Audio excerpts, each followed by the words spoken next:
News Tamil கழுகு. விஜய் கட்சியில இருந்துட்டு சேலம் மாவட்ட திமுகவோட இணைஞ்சு தாவேகாவுக்கு துரோகம் பண்றதா தலைமைக்கு ஆதாரத்தோட புகார் அனுப்பியிருக்காங்களா சேலம் தாவேகாவினர்.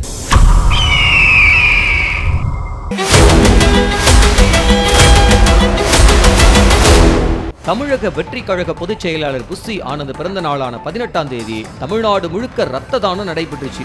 ஆனா 22ஆம் தேதி தமிழக வெற்றி கழகத்தோட சேலம் மாவட்ட தலைவர் பார்த்திபன் தமிழன் தன்னார்வ தொண்டு நிறுவனம் அப்படிங்கிற பேர்ல ஒரு விழாவை ஏற்பாடு செஞ்சு திமுக எம்எல்ஏ ராஜேந்திரனை சிறப்பு அழைப்பாளராக கூப்பிட்டிருக்காரு.